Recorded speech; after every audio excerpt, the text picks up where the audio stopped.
El actor Robin Williams sabía que estaba enfermo cuando se quitó la vida el 11 de agosto del año 2004. No hace relativamente mucho, ¿eh? En el 2004, el 11 de agosto, se quitó la vida, se ahorcó con un cinturón en su mansión de Beverly Hills. Decían, o dicen los que vivían con él, estallaba en los últimos años en llanto sin motivo, se olvidaba los diálogos que se había aprendido para sus películas, se perdía en medio de una conversación.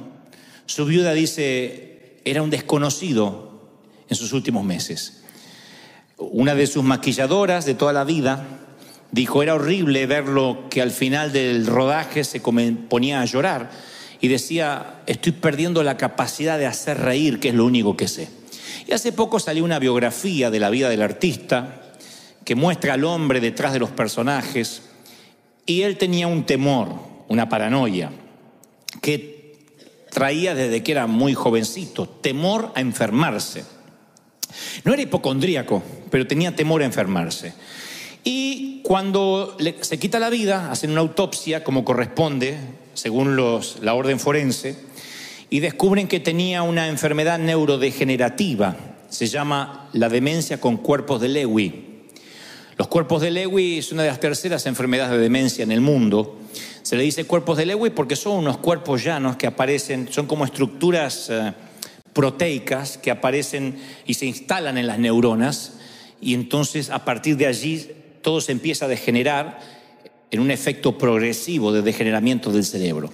Así que el actor de Buenos Días Vietnam, Patch Adams, una noche en el museo, un día se quitó la vida y decidió que era lo mejor, puesto que no quería que le tuvieran lástima. Cuando yo recordaba la historia de Robin Williams, porque he visto sus películas, me parecía un actor, y me parece un actor estupendo, un comediante extraordinario, yo pensé que la sensación del miedo viene de muchas maneras. Y esto es independiente si somos actores o vivimos debajo de un puente como homeless, o literalmente no teníamos dónde dormir o pasar la noche, o tener una mansión. Es independiente, es indistinto del estrato económico, del estrato socioeconómico, el estrato espiritual, de donde vengamos, de qué cantera fuimos cortados. Todos en algún momento tuvimos ese miedo, ese temor a algo. Tal vez no a la muerte. Los que tenemos a Dios sabemos dónde vamos cuando nos toca partir a la eternidad, bajar al sepulcro, ¿no? Pero las personas, todas, indistintamente de donde provengamos, luchamos con algún temor, con un miedo a algo desconocido. Y yo llamé al temor una curva en el camino, porque es la curva, cuando uno va en la ruta, es el momento donde uno no puede ver lo que acecha a la vuelta de la esquina. Una sensación mínimo de inseguridad. Y en la vida, las curvas en el camino es cuando no sabemos qué viene. Ya sea que acabamos de casarnos o acabamos de divorciarnos. Ya sea que salimos del panteón o salimos de la nursery. Siempre hay un momento donde decimos, lo que viene no me compete, no sé, no tengo el resto del plano. Y esa curva en el camino produce, más que ansiedad, el temor. Si vamos a estar a la altura de las circunstancias. Si vamos a poder hacer frente a lo que viene. Y el temor es parte de la trama de la vida. Es imposible vivir sin miedo. El miedo no se lo puede ignorar, hay que enfrentarlo. Pero el miedo es parte de la vida. Y es un instinto básico de supervivencia. Hay un miedo que es saludable. Hay un miedo que no llega a ser tan poco miedo, sino precaución, pero que es primo hermano del miedo, que hace que uno mire a la derecha y a la izquierda antes de cruzar una calle. El miedo hace que uno se coloque el cinturón de seguridad cuando uno sube al automóvil. Es un miedo saludable, es un instinto de supervivencia, que uno trate de atajarse así cuando ve que alguien va a arrojar una piedra, o cuando hay una explosión, que uno intente tratar de protegerse. Pero hay otro miedo que es una fobia, que no resiste análisis, que no resiste el sentido común. Existe un tipo de miedo que es la fobia, que uno no lo puede explicar, y yo no subestimo al que tiene fobia, Cuando digo no lo subestimo, no digo es un espíritu. Yo no puedo decir el que tiene una fobia le agarró un demonio, porque me consta que las fobias comienzan con una pequeña puertecita y después se transforma en un monstruo que navega en las profundidades de nuestro alma y no se ve. Nada más que el que lo siente, lo sufre. Porque una fobia es cuando el temor y la razón no están en contacto. Tienes miedo y no hay razón para tener miedo. Entonces vas y le dices a alguien, ora por mí porque tengo miedo, y la otra te dice, no tengas miedo, no te preocupes, y te da una serie de frases comunes que no llenan tu motor, no llenan tu tanque, no te calman. Sigues teniendo ese temor porque ya está afianzado como una fobia. 1 de cada 10 de los que hoy están aquí en River Arena, 1 de cada 10 sufre de alguna fobia, algo que no puede superar.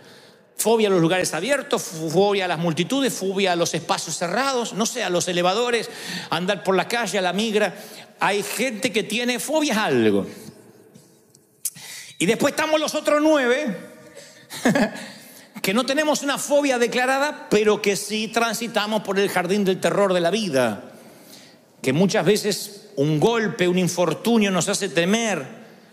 El temor, uno apenas le abre una puerta, el temor dice, permiso, mete un pie, y después se te instala, de modo que se transforma en una paranoia. Y preguntas, yo tengo temor, y dice, hay gente que dice, no sé si hay vida después del divorcio, no sé si voy a poder subsistir. Otros dicen, yo no sé si hay vida después de la muerte de un cónyuge, la pérdida del sustento. Yo he tenido mis propios momentos de temor abrumador. La primera vez que me paro ante un gentío, ante una multitud, yo me acuerdo todavía lo que sentía. Imagínense un muchacho introspectivo, lleno de complejos. De pronto hablarle a un gentío yo dije, me voy a orinar acá. Yo tenía terror, no me salían las palabras, no podía mirar a la gente a los ojos. Recuerdo ese temor abrumador. Recuerdo el temor abrumador de salir al hospital con un niño, uno de nuestros niños lleno de sangre, que estaba mirando por una ventana en un altillo, de pronto tropieza, no sabemos con qué, se abrió la cabeza, lleno de sangre, y envolverlo en toallas, subir a un taxi y correr al hospital. Cuando dentro del miedo los protagonistas son nuestros hijos, es peor que miedo, es terror.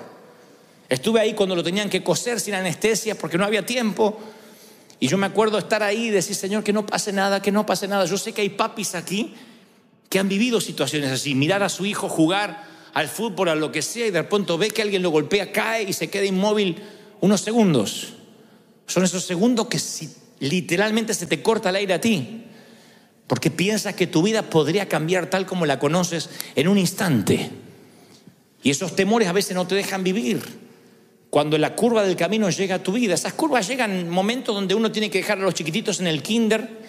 Recuerda cuando fuiste a llevar a tus hijitos al kinder la primera vez y la maestra te dijo, déjelo, va a llorar un poquito, pero después déjelo. Y tu hija está ahogándose de...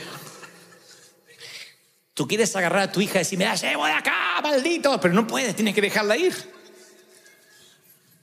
Y después vienen otras curvas del camino, cuando viene un condenado a llevarse a tu hija, uno de 25 años, 26, y dice que ama a tu princesa. Ese día va a llegar también para mí, algún incircunciso ha de llegar. Pero yo ya lo tengo resuelto, ya tendrá sus 48 años y que haga su vida. Que crezca. Hija, ya tienes casi 50, creo que puedes cuidarte sola. Curvas del camino, en que uno dice, no sé qué va a ocurrir del otro lado, pero el temor alguien lo definió como un pequeño chorro de duda, unas goteras de duda que fluyen a través de la mente y luego producen un canal tan grande que todos los pensamientos se escurren por ahí, todos los filtras a través del temor.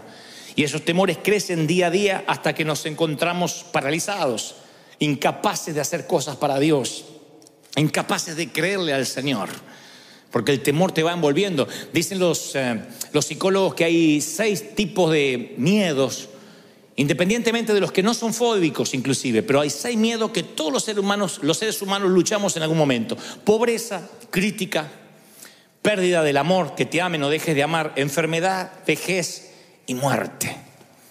Y cuando esas 6 cosas pasan por la vida, porque son estaciones donde sí o sí tenemos que atravesar, uno se llena de temor, son curvas del camino. Y el Señor me mostraba una historia de temor notable y de cómo el temor puede cambiarte y arruinarte la vida y robarte lo que Dios ya te dio. Hay gente que yo estoy seguro que por el temor se está perdiendo bendiciones, se está perdiendo amor, se está perdiendo a su pareja, se está perdiendo empresas, se está perdiendo ministerios. Y no es que Dios no se lo quiera dar, el temor no les permite ver, les impide ver lo que Dios tiene. Hay una curva en el camino que no les deja ver y los llena de ansiedad y no avanza. Y las Escrituras hablan justamente cuando la delegación de espías, en el éxodo de Israel, la delegación de espías fueron a espiar, valga la redundancia, a Canaán. Moisés recibe de parte de Dios que por cada tribu, 12 tribus, tiene que elegir un delegado. Y esas 12 tribus eligen cada uno un delegado, 12 delegados, 12 espías, van a ver qué hay en la tierra prometida. Ya estaban allí. Así que se reúnen en una asamblea en Cades Barnea y dicen, bueno, vamos a decidir qué es lo que hay, vamos a hacer un reconocimiento. Dios nunca les envió a los espías para consultarles si conquistaban o no. Dios nunca les dijo, miren, ahora son mi board. Si ustedes después por mayoría votan que no, no lo hacemos. Probamos otra tierra prometida. No. Aquí van a una experiencia de reconocimiento. Nada más. Era un equipo de avanzada para la conquista. Dios dijo, esta es la tierra que ya les entregué. Noten el verbo. Nunca dijo que les voy a entregar. Vamos a ver si se las puedo dar. Ya les entregué. Ese es el hogar final luego de generaciones de esclavitud en Egipto. Estamos hablando del suelo patrio de Abraham. El sitio donde iban a plantar la bandera finalmente, el suelo patrio de sus sueños. Pero Canaán era la curva en el camino del éxodo y los israelitas no podían ver a la vuelta de la curva. Así que envían 12 espías después de la asamblea y 10 de ellos, la historia la conocen todos, 10 de ellos vienen con un reporte negativo.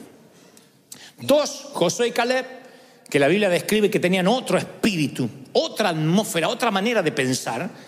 Dicen que sí se podía porque Dios ya se los había dado, dijo los vamos a comer como a pan, pero eso eran Josué y Caleb. Los otros 10 dijeron no, nos vimos a nosotros como langostas. Hay unos gigantes espantosos del otro lado, están armados hasta los dientes. Cuando vayamos nos van a liquidar. Y este informe negativo produjo una infección de temor que duró 40 años. No una semana, no un mes. Les costó años de penas y tragedias. Dios nunca había establecido ese espíritu de temor que trajo de vuelta el comité de recomendación. Era un espíritu de temor que se enquistó en el pueblo. 10 tipos infectaron una nación por 4 décadas mínimo. 10 tipos. Yo digo, qué increíble que 10 puedan infectar toda una nación. Les metió temor, les infundió un espíritu de miedo. Ahí es cuando el Señor me decía ayer, quiero que le digas a mis hijos que el temor ignora mis planes. El temor ignora el plan de Dios. Dios te puede dar un plan, Dios te puede dar un proyecto y tú dices, sí, Dios me lo dio. El temor va a hacer que te olvides del plan, si permites que el temor tome control. Aun cuando Dios te dio la palabra, el temor va a tomar el control, se va a poner al timón y va a poner a la palabra de Dios en el asiento trasero. Hay mucha gente acá que a mí me consta que tiene capacidad, que Dios está dispuesto a darle recursos, a conectarlos de manera divina con gente que no conoces, que vienen a ti a abrirte las puertas. Todo está listo para que el efecto dominó se produzca y el temor se para la puerta como el matón del barrio y te dice, acá no pasas. Es lo que le pasó a Israel, no pudo atravesar esa última línea. Dice la palabra en Deuteronomio 1:19, y salidos de Horeb anduvimos por aquel grande y terrible desierto, por el camino del monte del Amorreo, y llegamos hasta Cades Barnea. Entonces os dije, habéis llegado al monte del Amorreo, el cual Jehová nuestro Dios nos da. Dios ya te dio. No termina este año sin que te convenza de que Dios ya te bendijo. Dios ya te dio. ¿Lo crees? Mira, Jehová tu Dios te ha entregado la tierra. Sube. Si yo te dice te la entregué, sube y toma posesión, cabezón. Te la entregué. Sube. Pero uno va creciendo, se va volviendo más adulto y por dentro gente más pequeña. Y el Señor dice, aquí está la tierra, tómala. Pasaron tantas cosas y no podían cruzar la línea final. Yo sé que hay gente aquí esta tarde que muchas cosas de la vida le han pasado terribles situaciones, infortunios, y no está pudiendo cruzar la línea final en algo. El Señor me mostraba gente que estaba ahí. Estira la mano y ya tiene las uvas. Hace un paso y ya está en la tierra que fluye leche y miel. Pero hay gente que no puede cruzar la última línea. Yo conozco amigos míos que se arrepintieron en el altar antes de casarse. Y yo le decía, ¿pero amás a la chica? Sí, es la mujer de mi vida. ¿Y? No, el casamiento me dio una cosa. Y salió corriendo en la línea. Conozco otros que se prepararon en los seminarios, estudiaron. Y un día arde la zarza y Dios le dice, ve, esto es tu comisión, tu asignación divina. Y en la última línea se quedaron. Luego los vuelvo a encontrar y le digo, Dios no te había llamado. No, pero estoy trabajando de esto ahora porque me casé y mantener una casa. Pero Dios te dijo que te iba a dar los recursos. Sí, pero al final no se dio lo que esperaba. Le puse una señal a Dios que viniera un millonario para darme todo el dinero y entonces iba a ser del Señor. Tu abuela, Dios no actúa así. Las señales siguen a los que creen, no los que creen siguen las señales. Las señales siguen a los que creen. Y en la última línea se queda. Entonces yo estoy convencido de que Dios tiene un territorio a nombre tuyo, que hay algo que no estás reclamando, que algún día vas a llegar al cielo, Dios te va a llevar a un warehouse con tu nombre y un montón de paquetes cerrados, así como UPS o FedEx, va a haber un montón de paquetes y vas a decir, ¿y eso? Bendiciones que no abriste, no que no te di, que no abriste, que dejaste en la puerta, bendiciones que te arrebataron. Yo estoy seguro que va a entrar una soltera así, diciendo, Señor, me pudiste haber bendecido con uno. Y Dios te dice, mira, ahí tenías el musculoso, encima argentino, todo tenía. Ungido. Y ahí tenías un pelirrojo y allá tenías un rubio, porque si no te gustaba este, yo tenía otro plan B. Y huérfano, sin madre, todo. Hay gente que se va a enterar lo que se perdió por no cruzar la última línea. Así que yo creo que el temor ignora los planes de Dios. No solo los ignora, sino que distorsiona los propósitos divinos. ¿Qué es distorsionar cuando no estás viendo correctamente? Como esos espejos que distorsionan la visión. Yo creo que algunos pierden la perspectiva. El miedo es tanto que pierden la perspectiva de lo que están viviendo. Escuchen lo que Moisés recrimina que hace el pueblo. En Deuteronomio 1:27 dice, y murmurasteis en vuestras tiendas. No es que él los vio murmurando afuera, que se juntaron afuera en la plaza. En las tiendas, el Espíritu Santo se lo reveló. Esto va para los que dicen, no, yo no murmuro, yo me desahogo en familia. Por eso no es crítica. En tu tienda es tu casa. Murmuraste en tu tienda diciendo, Jehová nos aborrece, nos odia. Nos sacó de Egipto para entregarnos en manos de los gigantes. Nos tienen atemorizados, nuestro corazón está atemorizado, porque este pueblo es más alto que nosotros, es más que nosotros. Las ciudades son más grandes que las nuestras y son amuralladas hasta el cielo. Ellos empezaron a decir, Dios tiene la culpa de lo que me pasa. Eso hace el temor, saca lo peor de nosotros. Trae la queja, trae la acusación, trae la desconfianza. Miren lo que hicieron 10 tipos, infectaron una nación entera. Se promovió la queja de manera tal que empezaron a culpar a Dios. El único gigante que debían temer estaba dentro de ellos, que era el temor. Sus perspectivas están tan distorsionadas, estaba tan distorsionada que llegaron a decir, somos como langostas, nos van a aplastar. Nos han traído a este camino para que seamos la comida de los impíos. ¿Ven que cuando más grande el temor, más débil es el razonamiento? No razonamos. El temor distorsiona nuestra perspectiva de los propósitos de Dios y encima lo culpamos a Dios. Me acuerdo exactamente que un día subo a un avión, iba para cierto país y abrí una rendijita de temor pequeña a volar. Miedo a volar. Yo no puedo tener miedo a volar. Que yo tenga miedo a volar es como que un pintor tenga miedo a la pintura, que un chef tenga miedo a la comida. Yo vivo volando. Y cuando subí a un avión me acuerdo que se movió más de la cuenta, que las turbulencias son algo natural, normal. En las leyes de aerodinámica un avión se tiene que mover. Y sin embargo yo me empecé a preocupar y dije, opa, me agarró miedo. Pero dije, bueno, Señor, es un momento. Ya a la vuelta del viaje, ya venía con más miedo, el avión se movió un poquito y ya llamé a la azafata, le digo, señorita, haciéndome el vida resuelta, ¿no? Señorita, por favor, un juguito de naranja y una pregunta. Es como cuando uno va a la farmacia a pedir una aspirina y un supositorio, ¿no? Que uno dice, una aspirina y un supositorio. Bueno, así, jugo de naranja y una pregunta. Porque en realidad lo llamaba para la pregunta, no para el jugo. Le digo, este avión se mueve mucho así, es normal, es porque es viejito. Y me dice, ¿usted es novato viajando? No, yo viajo hace como 20 años. Ah, señor, no se preocupe. Sí, y el avión iba así, se movía la azafata. No se preocupe, es normal. Y ahí el temor empezó a crecer. No sé por qué, fue hace varios años, empezó a crecer. Hasta el punto que me paralicé. Y no es que le tenía miedo a la muerte. Dije, en el avión no me quiero morir, prefiero morirme en una cama. En el accidente terrestre es más fácil, es más rápido. Viene el chinito de frente, ¡ah! Muy ya está. Pero el avión vas cayendo. Y me agarró un temor. Tuve que hablar con un piloto. Conocíamos una amiga que tenía un hijo piloto y tuve que decirle, mira, quiero que me mostró videos de cómo las alas resisten, que le paran un tractor arriba, que cómo prueban a los aviones. Me dice, no te preocupes. Le digo, ¿qué pasa? Y le empecé a preguntar cosas. Tuve que hablar con un piloto porque no me podía sacar el temor. Pero esto no es el tema. El tema es que yo empecé a culpar a Dios, igual que ellos. Yo empecé a rechazar invitaciones, empecé a no ir a ningún lado diciendo, Dios me metió este temor para que yo no viaje. Él es sabio.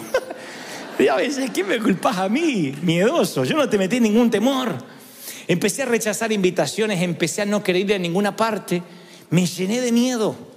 El enemigo dijo, si a este le pongo un temor de volar, no va a producir ningún impacto en ninguna parte. Él sabía cómo inmovilizarme. Estaba así de que me pase lo que la dama que se encerró 12 años en su departamento en Buenos Aires, donde el enemigo te mete un temor. Digan que el Espíritu Santo después, yo dije, Señor, me tienes que liberar de esto. Un día me liberé, hasta el punto que hoy el avión se mueve, la gente reza, se empieza a poner los paracaídas y yo duermo. De verdad, yo duermo y veo que la señora se pone el paracaídas, no se va a tirar. Yo duermo. Me dio una paz el Señor, pero recuerdo cómo el enemigo se quiso meter. Hay momentos que el enemigo se quiere meter con cualquier bobería para que tú no sueñes, para que tú no avances. Tal vez lo tuyo no sea miedo a volar, pero sea miedo a emprender un negocio, miedo a casarte, miedo a tener hijos, miedo a cambiarte de país, miedo a renunciar, miedo a dejar las redes. ¿Cuánta gente hay que se queda con lo peor? No conoce lo bueno porque dice, no, por lo menos esto es lo que tengo. Y ahí están, amarrados. No crecen, no avanzan, no pueden soñar. Hay gente que dice, ay, si pudiera. Y claro que puedes. Ay, es que si pudiera, es que yo ya no tengo edad. Ya estoy en los 30, te dice. Increíble. Hay gente que envejece cuando decide envejecer. Hay gente que le falta un bastón aunque tenga 25 años. Hay que darle un bastón y orar por su próstata aunque tenga 25 años. Porque uno envejece cuando decide envejecer. Cuando deja de soñar, cuando deja de pensar, cuando deja de avanzar, cuando el temor se le mete y termina siendo un paranoico o un hipocondríaco. E Israel tenía miedo y la culpa resulta que murmuraban en contra de Dios. El temor no solo te distorsiona e ignora los propósitos divinos, sino que es contaminante, es tóxico, desalienta a los que te rodean. Yo he visto que el que tiene temor, el temor extiende sus tentáculos. El que tiene temor hace que toda la familia tenga temor. El desaliento, el temor siempre es contagioso, es un principio devastador. Noten que 10 de los 12 hombres que espiaron la tierra prometida infectaron a toda una nación. A veces venimos con un temor que arrastramos desde chicos. Un temor que nuestras mamás, en su afán de cuidarnos, nos metía las semillitas de temor. Hagan memoria. Cuando yo empecé a ser adolescente y empecé a salir, mamá decía, cuídate, mira que ponen drogas en la Coca-Cola, y no te das cuenta y apareces drogado. Así que yo andaba con la lengua como lagartija, no tomaba nada porque decía, te puede meter droga.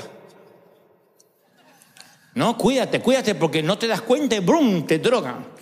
Y después, mamá, después me tomo un taxi. No, porque los taxistas están arreglados con una clínica y te desmayan y te sacan los órganos. Hay gente que se despertó en una bañera con hielo sin riñones.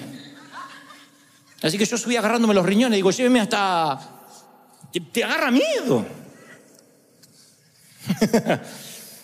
Y ese miedo empieza a crecer a donde tú dices, no puedo andar. Yo conozco gente de acá, que vive en Estados Unidos, pero que son de México, de Colombia, de El Salvador, de Guatemala, de Argentina. Quizás no, mi país es muy peligroso, ya no puedo volver. Cuando yo voy de visita, yo no sé, tengo que andar con seguridad. Y sí, están bravos los países, pero yo les cuento una experiencia que conté en el primer servicio. Fui a Argentina esta semana, entre otras cosas fui a ver a mi papá. Entonces un amigo me dice, no andes tomándote taxi, que te cobran una fortuna. Yo te pongo un chofer que trabaja para mí. Le digo, no, ese es un tipo que no habla, te va a llevar con una camioneta para todas partes. Le digo, mira que tengo que ir a varios lugares, tengo algunas entrevistas. Sí, él te lleva. Yo lo que no tenía ganas de bajar del avión de 14 horas de vuelo y ponerme a hablar con alguien. Entonces me dice, no, él es mudo, ciego y sordo, como Shakira. Y así maneja. Y llega el tipo, un grandote, así, un monstruo, era sentado. Y entonces empezamos a andar. Le digo, vamos a Billinghurst, a mi barrio natal. Digo, ¿conoce? Sí, por supuesto. Entonces me lleva a Billinghurst, que es el barrio no ha cambiado, las paredes están peor que antes, los barrios, esos barrios que están detenidos en el tiempo, ¿no? Así que fui al barrio y de pronto salimos del barrio, todavía estamos allí antes de agarrar la ruta. Y dice, se nos está pegando a alguien. Atrás venía un auto, se nos está pegando a alguien. Tranquilo, agarra un arma.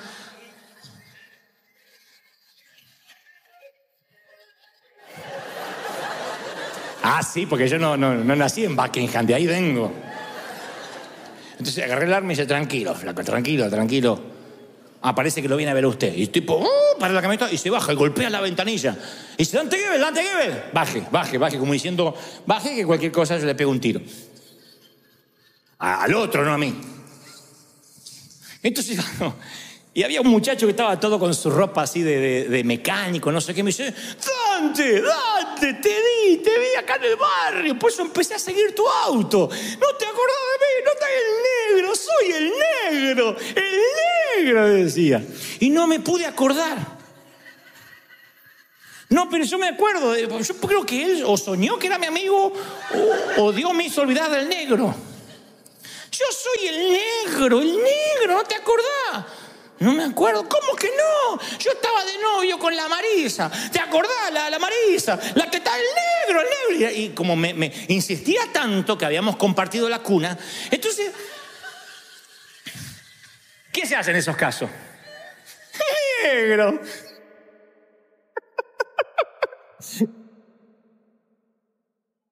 Estás igual.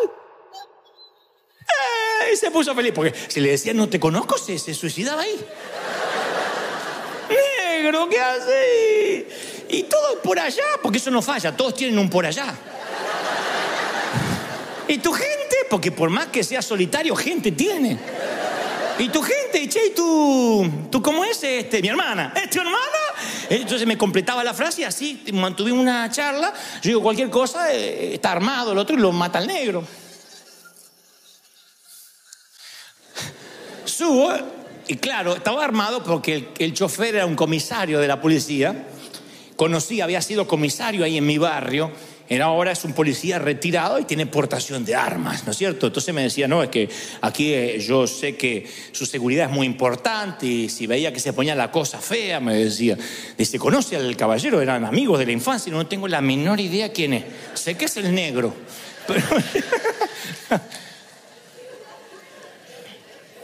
Pero yo pensaba, fíjense cómo la mente te puede llegar a crear una historia. Si este muchacho no era de seguridad y no paraba, cada vez empezábamos a correr diciendo tuvimos una persecución, alguien nos quería matar. ¿Cómo el temor podía infiltrarse? A lo mejor con una bobería, con algo que era cotidiano.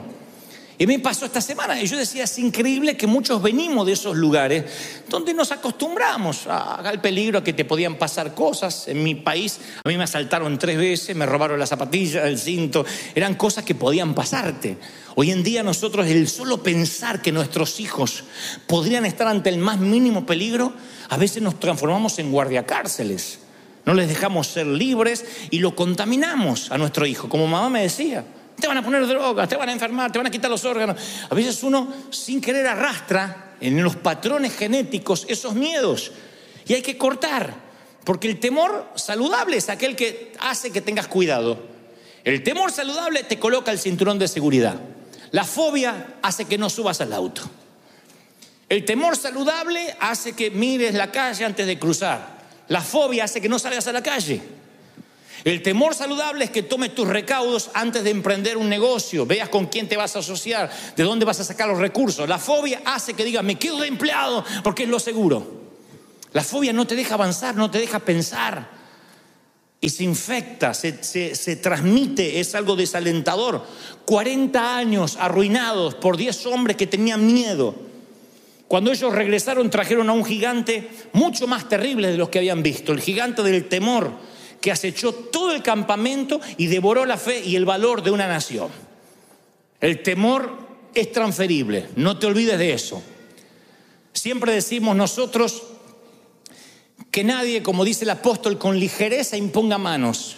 Claro, no es que el que te toca ya te pasó el temor, pero a veces uno está tan abierto, tan sensible, uno es como tierra mojada, entra la semilla y entra el palo también. Y cuando uno es una tierra mojada que dice, pastor, ore por mí, ese hombre, si a veces es pastor o no es pastor, ora por ti y muchas veces te va a transferir sus temores, sus cosas. Ojalá que te transfiera fe, que te transfiera valor, pero a veces hay cosas negativas. Me acuerdo que estábamos por hacer nuestro primer estadio en el año 96. En el año 91 Dios nos da una palabra y me dice, pastor de los jóvenes te dirán.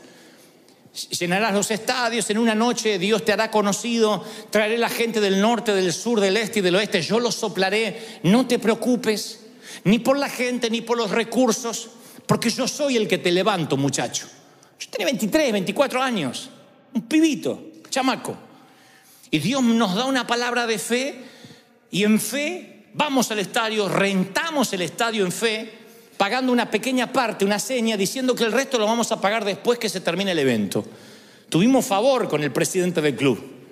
El presidente del estadio Vélez, llamaba Gámez, me dice, ok, ahí está el estadio, pueden hacerlo. Pero unas semanas antes yo voy a predicar en una pequeña iglesia de provincia, donde hay un pastor que todavía recuerdo, no le diré quién es por una cuestión de no herir susceptibilidades. Le digo, pastor, ¿no orás por mí porque voy a hacer un estadio? Y él me dice, pero no te conoce nadie. ¿Y los recursos? No tengo nada, pero Dios me dijo. Bueno, me impone las manos y ora. Y dice, Padre, yo te pido que lo bendigas. Si tú lo has mandado, está bien. Si no es tu voluntad, está bien también, Señor, que se dé cuenta que tú no lo mandaste. Pero si tú lo enviaste, Padre, esas oraciones que no se comprometen demasiado, ¿viste? Si te sanás, gloria a Dios. Y si te morís, porque Dios quería que te muriera. Esas oraciones que no se comprometen. Cuando termina de orar, me dice, estás loco. Yo oré, pero estás loco, flaco. Esto es un suicidio. ¿Quién te va a ir a ver? No te conoce nadie. No, yo ni loco. Claro, era el pastor de una iglesia más o menos pequeña, con un montón de temores. Y ahí me di cuenta, sin querer, que me lo había traspasado los miedos. Me fui a dormir con un miedo. Me levanté con un terror.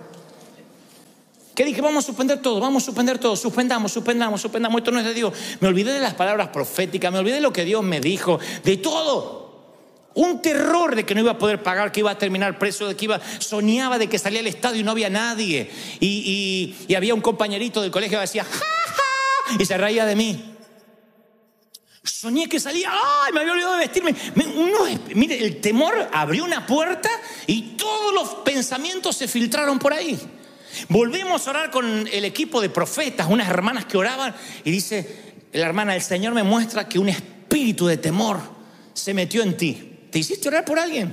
Sí, un pastor. Dice, bueno, te transfirió el espíritu de temor, te transfirió el espíritu de miedo, y hay que cortar ahora. Fíjense lo importante.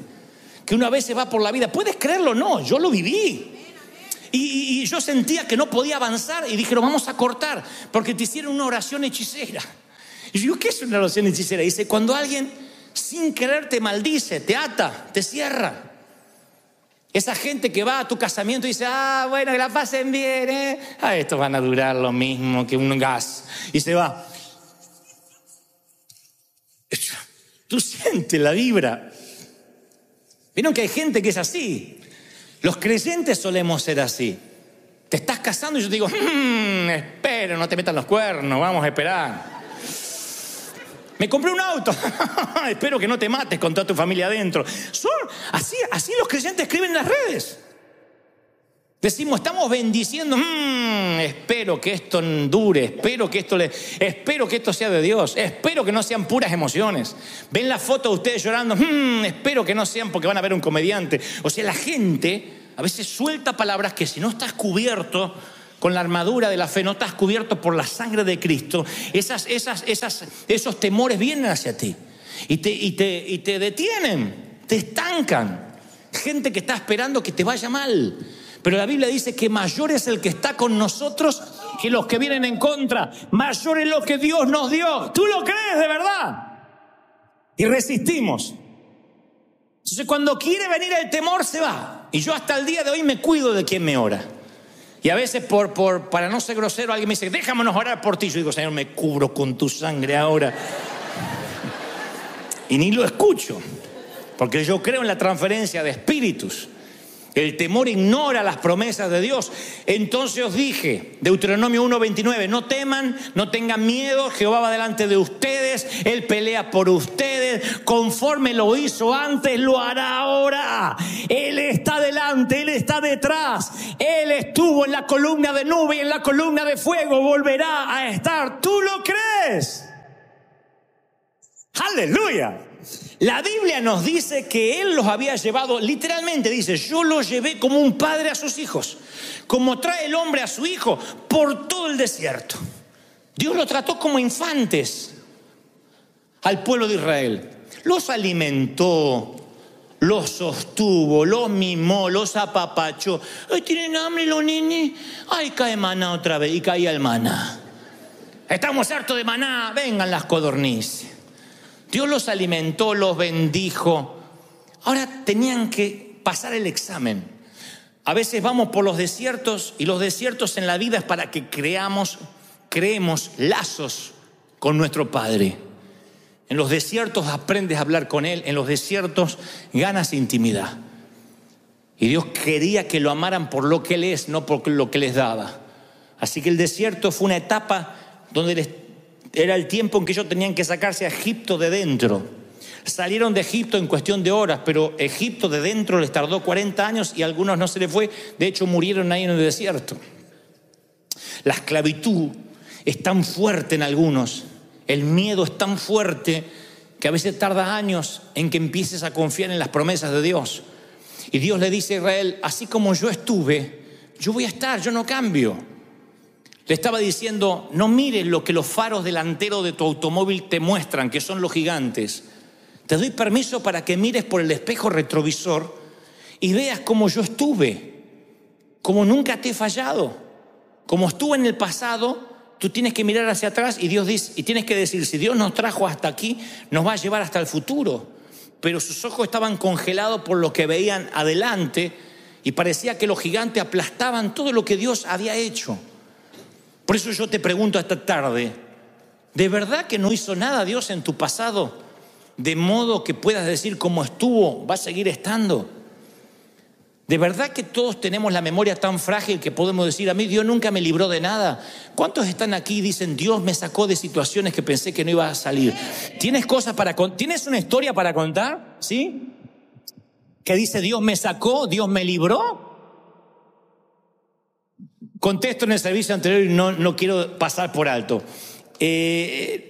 Yo me forjé como un hombre de fe de muy jovencito, pero no porque era un gran hombre de oración, de estar en las montañas con Dios, porque no teníamos recursos, era fe. No teníamos una iglesia para recurrir, empresarios, amigos, no teníamos nada. Entonces era fe. Nunca tuve un presupuesto en mi vida, porque ¿qué va a tener presupuesto si no tenía plata? Me decían, tienes que hacer un presupuesto. Cuando venga para pagar, Dios dará para pagar. Pero no teníamos entradas, salidas, nada. Llego a Estados Unidos y aquí me dicen, los anglos, para los cuales nosotros dependíamos, me dicen, aquí hay un presupuesto. No te puedes mover de este presupuesto. El presupuesto no alcanzaba ni para pagar los boletines que tienen en las manos. Y yo digo, ¿cómo vamos a predicar? ¿Cómo vamos a hacer tal cosa? No sé, el presupuesto. Aquí se maneja por planillas Excel. Lo que está dentro del presupuesto puede gastar. Sí, pero necesitamos más músicos. No está en el presupuesto. Entonces, durante meses yo empecé a ajustarme el presupuesto. ¿Cuánto hay? ¿Cuánto puedo gastar? Y había poquito y yo decía, Señor, ¿qué pasó? Es como que Dios no pudo pasar la migra, como no lo dejaron venir para acá. Que Dios quedó de México para allá, Estados Unidos, Dios acá no operaba. Y un día el Señor me dice, yo soy el mismo Dios de ayer. Quiero que mires por el espejo retrovisor, que dejes de mirar los gigantes y mires de dónde te traje, cómo te formé, qué pasó en tu desierto, quién te sustentó, quién te mantuvo, cómo fue tu éxodo. Ahora te encontraste una curva en el camino y te morís de miedo. Entonces llamo a Argentina a un amigo que tengo allá y le digo, búscame en un lugar que habíamos dejado un depósito, cajas, mis periódicos, las revistas donde yo haya salido. Y este habrá pensado, le agarró el espíritu de megalomanía, que querrá verse a sí mismo. Le dije, quiero que me traigas todos los recortes de periódicos, qué dijo la prensa, quiero que los traigas. Y cuando vengas aquí a Estados Unidos, me traiga los recortes. Me trajo un pilón así. Empecé a recortar y mandé a hacer cuadros. Dice el pastor de los jóvenes anoche, llenó el estadio, no se sabe dónde saca el dinero, pero ahí está. Todo. Toda nuestra oficina hay cuadros memoriales de lo que Dios hizo. El que va y no conoce mi corazón piensa, mirá, este se está mandando la parte de quién fue o qué hizo, pero es para mí. Cada vez que alguien me viene a decir, no hay plata, no tenemos, no hay, el Señor me dice, vuelve a mirar lo que yo hice. Como estuve contigo, yo voy a estar en tu futuro, voy a estar en tu presente, voy a seguir estando contigo. ¿Tú lo crees de verdad? Así que si yo fuera tú, pegaría versículos bíblicos en la alacena, en la nevera, versículos que te sostuvieron, pégatelos. Aunque tengas seminario bíblico, aunque seas doctor en divinidades, pégate versículos donde pase más tiempo, junto al inodoro, ahí. Para que te recuerden cómo Dios te sostuvo. Recuérdate, si hay una radiografía o un diagnóstico médico que el médico te dijo, mire, me sorprende que usted no tiene nada, no lo tires, vuélvelo a sacar y dile, este mismo Dios lo volverá a hacer otra vez. Dios te va a respaldar, tú lo estás creyendo, te va a bendecir el Señor. Va a abrir puertas, sendas donde no la hay, caminos que parecía que estaban cerrados, porque el temor es un pecado. El temer es un pecado. Dios le dice, no quisiste subir, fuiste rebelde al mandato que yo te di. El temor es lisa y llanamente desobediencia. Cuando la palabra dice no temáis, es en el orden imperativo, es una orden, no temáis. ¿Cuántas veces Dios te tiene que decir no temas? El tener temor es vivir en pecado. Para Israel significó una generación perdida, sentenciados a vivir sin reposo, nómades de vagar sin hogar por el desierto. Hasta que el último murió, no entraron al hogar. Y yo sé que hay personas aquí que Dios les ha preparado regalos valiosos, increíbles. Tienen ahí están a punto de tomarlo y sin embargo el Señor dice, te vas a vagabundear por el desierto o por el cementerio de los sueños rotos. Porque estamos, ¿qué pasa si tomo la decisión equivocada? ¿Qué pasa si no es el compañero para mí? ¿Qué pasa si me voy de misionero y extraño? ¿Qué pasa? Y los que se niegan a obedecer a Dios se condenan a vagabundear en el desierto de los sueños que nunca pudieron ser. Yo estoy convencido que el temor es una curva del camino, pero estoy convencido que los que no toman la curva dejan de avanzar. Y el Señor dice, cobrad ánimo, esforzaos, no teman. Yo voy contigo, no te dejaré, no te desampararé. ¿De quién temeré? Jehová es la fortaleza de mi vida. Jehová está conmigo, no temeré lo que me pueda hacer el hombre. ¿Están conmigo? No temas, dice el Señor. Y te digo lo que dije hoy esta mañana temprano, no te rindas. Mi querido, no te rindas. No me digas que tienes 70 años y por eso te vas a rendir. No te rinda aunque tengas 80, si tienes 20, 14, no bajes los brazos. Todavía no sonó la campana, nadie arrojó la toalla. Y si te caes en el cuadrilátero, bueno, te vuelves a levantar. Y si te equivocas, te vuelves a levantar. Abajo hay una red llamada gracia. Caes en la gracia y te vuelves a levantar. Pero no te rindas, pelea. Ofrece batalla. No te des por vencido. Pelea por tus sueños, pelea por tu compañía. Lo que tengas que hacer, hazlo pronto, porque la vida se te va a escurrir. Y el temor lo que hace es esclavizarte y robarte lo que no se puede recuperar. Tiempo. El dinero sí se puede recuperar. Nos consta de gente que ha estado en quiebras financieras y salió adelante. Pero el tiempo, ¿quién te devuelve los años no bailados? ¿Quién te devuelve los años que no bailaste? Los años que no celebraste. ¿Quién te devuelve los años que no amaste? Los años que no entregaste, los años que no sembraste. Hay un momento que vas a sentirte solo al final de la vida diciendo: no escuché aquel mensaje esa mañana del 10 de noviembre en que Dios me decía: tienes que emprender, tienes que hacer, tienes que vivir una vida digna de ser contada. Una vida que Hollywood quiera llevar a la pantalla tan solo de saber lo que estás pasando, lo que te atreves a creer. Tienes que hacerlo. Acá hay jóvenes, hay muchos jóvenes, sean audaces. Y no pueden decir: es que si me sale mal no tengo modelos. Bueno, entonces, como decía Pablo, mírenme a mí. De donde yo vengo, tu mejor amigo era el negro.